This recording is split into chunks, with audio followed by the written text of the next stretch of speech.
Hello friends, स्वागत है इस वीडियो में। और हमने एक साइंस के एक छोटा सा टॉपिक जो कि एग्ज़ाम में बहुत आते रहते हैं और बहुत लड़कों से भारी मिस्टेक होती रहती है और एक छोटा सा क्वेश्चन और एक नंबर चला जाता है।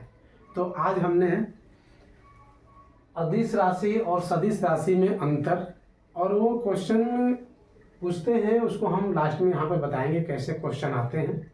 और उस क्वेश्चन के सहारे से हम अदिश राशि और सदिश राशि में अंतर को समझेंगे और उसको याद करने की कोशिश करेंगे कि कौन कौन से कुछ जैसे वेग, आवेग या क्षेत्रफल या विशिष्ट ऊष्मा ये सब होते हैं जो कि कौन से सदिश राशि होते हैं, कौन से अदिश राशि होते हैं। तो इसको समझने के लिए सबसे पहले हमने आपके बोर्ड पे ही लिख दिया कि अदिश राशि और सदिश राशि में अंतर क्या है। इसको देखने से पहले हम ये देखेंगे कि अदिश राशि सदिश राशि जो कि ये मैट्रिक का ही भाग है, मैट्रिक क्लास में ही इसको पढ़ाया जाता है। बट अब इसका क्वेश्चन कुछ अलग ढंग से आता है कंपटीशन में कि इसमें से कोई ऑप्शन में रहेगा कि निम्न में से कौन अदिश राशि है या निम्न में से कौन सदिश राशि है, और ऑप्शन कई तरीके से दिए रहेंगे जो कि आपको कन्फ्यूजन करते हैं। और इस कन्फ्यूजन को दूर करने के लिए ही हमने एक टॉपिक को ये सहारा लिया। इसके सहारे से हमने सारे बच्चों को ये बता दें कि इसमें अब कोई कंफ्यूजन नहीं रहेंगे। तो सबसे पहले हमें अदिश राशि और सदिश राशि, आप पहले भी पढ़े होंगे कि अदिश राशि में केवल परिमाण की जरूरत रहती है, जबकि सदिश राशि में परिमाण और दिशा दोनों की जरूरत रहती है। तो इसमें हम देखते हैं कुछ एग्जाम्पल हमको सामने दिखाई दे रहा होगा और उसको याद कैसे करेंगे यही बस हमको ध्यान में रखना है। याद इसको कैसे करेंगे एग्जाम्पल को, और हमें कुछ इस वीडियो में नहीं करना है। तो इसमें देखें कि दूरी, चाल, समय, क्षेत्रफल। तो जहां कभी भी आपको दिखाई दे दूरी, चाल, समय, क्षेत्रफल, यानी कि आप देखेंगे ये तो साइंस से रिलेटेड है, लेकिन दूरी का, चाल का, समय का और क्षेत्रफल का यूज मैथ में होता है। तो अब आसानी से मैथ में यूज होने वाले कुछ ये चीज है जो कि दूरी, चाल, समय, क्षेत्रफल है।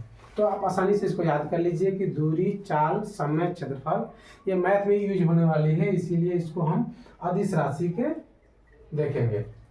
उसमें कुछ और है जो कि ऊपर ये जैसे रहेंगे इस तरीके से, आधा र इसको बोला जाता है कार्य और ऊर्जा। तो जब भी कार्य और ऊर्जा रहेगा तो इसको आसानी से हम कह सकते हैं कार्य, ऊर्जा, दाब, ये भी अदिश राशि में आते हैं। तो इसको आप याद रखिए, कार्य, ऊर्जा और दाब ये अदिश राशि में। अब देखिए अलग से हमने इसको कुछ बॉक्स में रखा है ताकि याद आसानी से हो जाए। तो याद करिए दूरी, चाल, समय, क्षेत्रफल ये मैथ में यूज होने वाले हैं, इसीलिए इसको हमने एक बॉक्स में रख दिया कि मैथ में यूज होने वाले। याद हो गया आपका दूरी, चाल, समय, क्षेत्रफल ये अदिश राशि। कार्य, ऊर्जा, दाब ये हमने एक अलग, तीन को एक अलग रखा सामने। इसके बाद हमने कुछ रखा कि टेम्परेचर में, जो टेम्परेचर में रहते हैं यानी उष्मा या तापमान, तो तापमान, विशिष्ट उष्मा, गुप्त उष्मा ये भी अदिश राशि के भाग हैं। और थर्ड और नेक्स्ट जो लास्ट में पृष्ठ तनाव और विद्युत धारा, ये विद्युत धारा आप याद कर लीजिएगा, ये बहुत इंपॉर्टेंट है। ये हमेशा क्वेश्चन पूछता रहता है और कंफ्यूजन कर देता है कि अदिश राशि, विद्युत धारा निम्न कौन सी राशि है, अदिश राशि है कि सदिश राशि है। तो इसको याद रखिए ये अदिश राशि है जो कि इसमें केवल परिमाण की जरूरत होती है, इसमें दिशा की जरूरत नहीं होती है। तो इस तरीके से ये अदिश राशि है।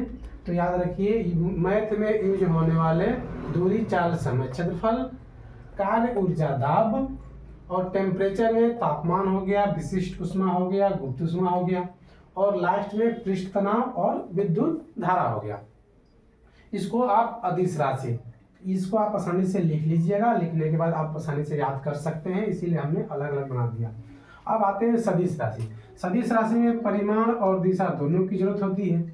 तो दोनों की जरूरत जब भी होगी तो उसमें आप ध्यान से देखेंगे वेग, वेग, वेग, यहाँ पे देखिए वेग, वेग, वेग और वेग।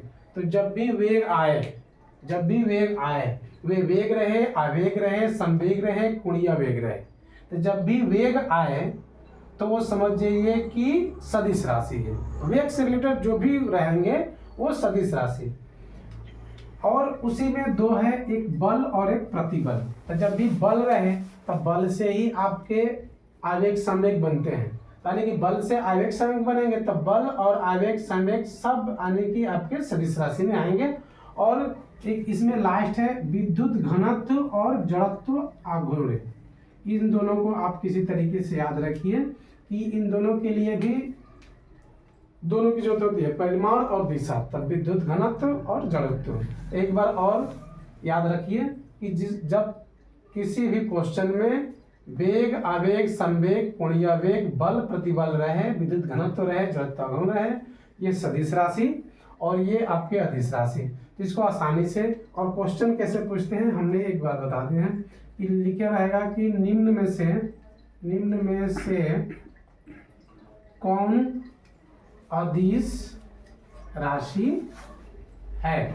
आपके ऑप्शन ए में रहेंगे वेग, ऑप्शन बी में रहेंगे बल, ऑप्शन सी में रहेंगे विद्युत धारा और ऑप्शन डी में रहेंगे संवेग। तो आप आसानी से इसमें अदिश राशि के बारे में बोला है, तो अदिश राशि क्वेश्चन पूछा है और हमें पता है कि वेग बल संवेग, यानी हम बताए हैं कि संवेग वेग बल ये तीनों आपके आ जाएंगे सदिश राशि में। यानी कि जब आप सदिश राशि आएंगे तो एक ही आपका ऑप्शन बचता है, ऑप्शन नंबर सी, जो कि ये विद्युत धारा। तो ऐसे ही क्वेश्चन इससे आते रहते हैं, इसको आसानी से याद कर लीजिएगा। और याद करने के बाद एक क्वेश्चन जो कि साइंस के हैं, ये हमेशा इससे आते रहते हैं, इसीलिए हमने सोचा कि एक वीडियो हमने क्यों इसके माध्यम से हम डाल दें ताकि बच्चों को या जो भी भाई फ्रेंड्स रहें उसको आसानी से याद हो जाए। तो आप इस वीडियो को ध्यान से देखिए और पढ़िए और पढ़ने के बाद एक काम आप लोग को करना होगा, जो कि इसको बड़ा परिवार बनाना है। और बड़ा परिवार बनाने के लिए आप लोग का सहयोग, तो सहयोग बस कुछ नहीं करना है, एक काम करना है, बस नीचे एक बटन होती है और उस बटन पे आप सब्सक्राइब करेंगे और एक लाइक की बटन होती है और ज़्यादा से ज़्यादा इसको शेयर करिए। Thanks friend.